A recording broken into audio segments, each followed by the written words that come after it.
Today I'm going to rank the Dungeons & Dragons minifigure series. I'll be ranking the figures overall as well as how great they are for customizing and armor building. Their rank will be taking into account every single aspect of these. If you like medieval content, please subscribe. I post LEGO medieval content weekly. Starting off with Strahd von Zarovich. This is a solid figure overall. His unique torso and legs go very nicely together, and his accessories make sense for a vampire. I personally like him better with a black sword to fit the theme. Capes with any minifigures are always a plus, it saves us having to get them later, and this figure could be used for an evil faction, Fright Night faction, or if you swap the head, it could even be a Lion Knight champion or something of the sort. It has good possibilities and decent accessories if you wanted to part him out. He comes with a sweet red-eyed rat, so a little bonus there. A very balanced figure overall, so he's going to go into the B tier. Moving on to the Arrakokra Ranger. This figure is massive. Having very unique bird parts such as the wings, legs, and headpiece make this guy really stand out. The biggest downside I can see is that it might be hard to mix and match with other figures because it's very niche. If you wanted an Arrakokra army, then this figure's perfect for you. But if you're more so a castle fan over fantasy, then really you would love this torso. I ended up getting a few of this figure just for the torso piece myself. Outside of this, we have the recolored Hawkeye bow and an adorable dog, which always helps. But because this figure is so niche, I am going to throw it into the C tier. On to the first mage of the group, Tasha the Witch Queen. A very iconic character for Dungeons & Dragons, and I'm loving this figure. Even though I'm not a huge mage fan, I just can't get enough of this figure. Her spellbook with her iconic spell logo is very cool, but the best part about this character is the torso, legs, and arms.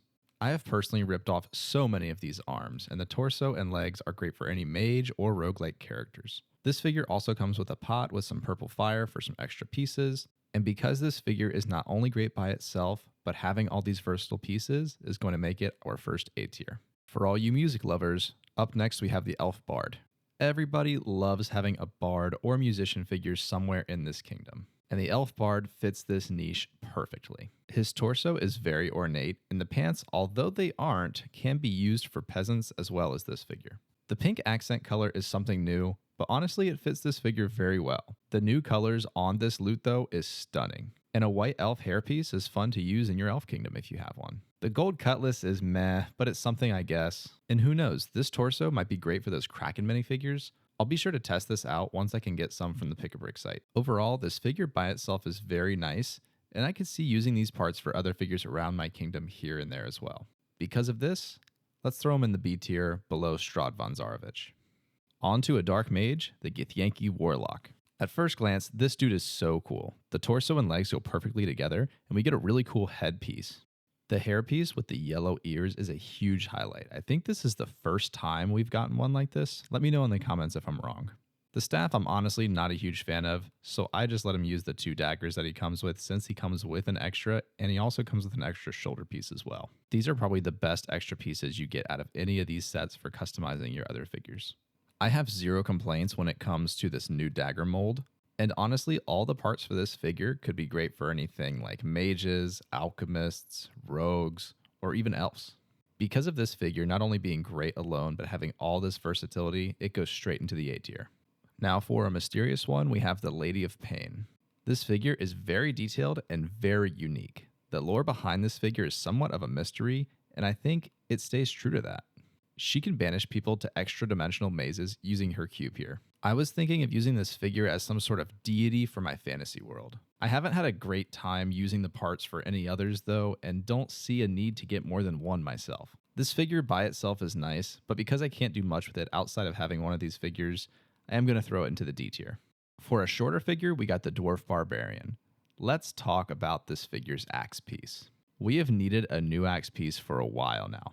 We have so many sword molds, but maybe 5 axe molds? So this really helps bring a little more variety to the axes. The torso on this figure is great and matches the neck piece perfectly. The torch is okay, but we can use that with other things, and we all know that we like the female head better than the male on this one. This figure though is wonderful. The arm printing is probably my favorite part of this figure. It really helps bring it all together. You can use it to help customize your other dwarfs, mix and match for Vikings or barbarian factions, and much more. Because of all this, I'm thinking let's throw it in the bottom of A tier for now. Keeping it short, let's talk about the Halfling Druid. This figure alone by itself, I love. I will for sure be keeping one exactly how it is. It reminds me a lot of Radagast from Lord of the Rings, so that's a huge plus for it. The torso and hood piece on this figure are huge highlights, and any Forest faction can make use of them. I was honestly surprised that these legs were dual molded too. I'm going to be using these for a lot more of my forest men, children, stuff like that. The little bird is a nice addition, and the brick built staff is also nice to see. Because this figure by itself is wonderful and can have versatility to help with those other factions such as the forestmen, elves, and other woodland factions, I'm going to throw it in the A tier. Now back from the dead, we have Szas Tam. It comes off very clear that he's undead because of his head and his ribcage sticking out. After watching the Dungeons & Dragons movie, I do like this figure a lot more. His fireball accessory is pretty basic, but at least he comes with that cool red skeleton head. The cape and collar are huge pluses because it's hard to get your hands on these pieces. This figure by itself is very nice, but I wouldn't see myself using too many of the parts for him. I might have one or two of these guys max for my evil armies, but outside of that, he's more of a one-off figure. Because of all this, I'm going to throw him into the C tier. Now for the one everybody has been waiting for, the Dragonborn Paladin. It's clear that this is going to be one of the favorite for any castle lovers, but let's talk about why. The figure itself is wonderful for any fantasy theme. The new printed shield, the new armor mold, which is also printed, and then the arms, legs, and torso on top of that, what's not to like? The arms and armor can be used with almost any knight faction, making it super versatile. The biggest bonus of this figure though is the shield. Because the shield has a crest on it, we can create a whole new faction out of it. Not only that, but we also get 3 different torso ideas with this figure: the armor piece and the front and back of its torso. If you aren't into fantasy, you won't like the head, but that can be swapped out fairly easily. The mace isn't too crazy, but it can be great for parts here and there. Since this figure is not only great by itself, but the parts are so versatile and you can create a whole new faction with him, it's no doubt it's S tier worthy.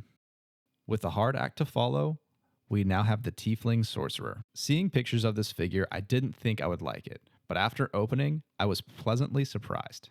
The purple color, although unique, is great and it suits the character very well. I've been using it to mix and match with the faction I created from the tax collectors from the medieval town square. The accessories here are top notch, with the purple mage piece and of course that beautiful new dragon mold. Hopefully we can see more colors of this little guy in the future. The tail leaves a little space, so I think the female head suits this figure better, and the hairpiece makes it so you can create a whole new race from this figure. All in all, this figure is great. It has great accessories, the purple color can go with that newish faction, and the hairpiece brings variety to your fantasy world. Because this purple color is very niche though, I think B tier suits it. Last but not least, we got the Mind Flayer. When I opened this, I was so underwhelmed. It has the least amount of parts out of any of these figures. It has no weapons, which I thought made it very off. But what it lacks in accessories and parts, it makes up for in details. The headpiece on this guy is one of a kind and a new race to your LEGO kingdom. The torso has some nice printing on it in the front, and the arms also have printing on the side as well. Black can luckily be matched with any evil faction, so it's got that going for it. But what makes this figure stand tall for me is the pet. The Mind Devourer is such a cool pet. This little guy can go over a minifigure head and takes control of them. I honestly think the pet does carry this figure, and because of that, he is going to be bumped up. Rather than being in the D tier, he's going to get promoted to C. Let me know what you think of these rankings, comment below with your thoughts and ideas, and let's see how we can customize these for our own kingdoms. Thank you all so much for getting to the end of the video. If you like this, please smash that like button and subscribe, and I hope to see you guys in the next one.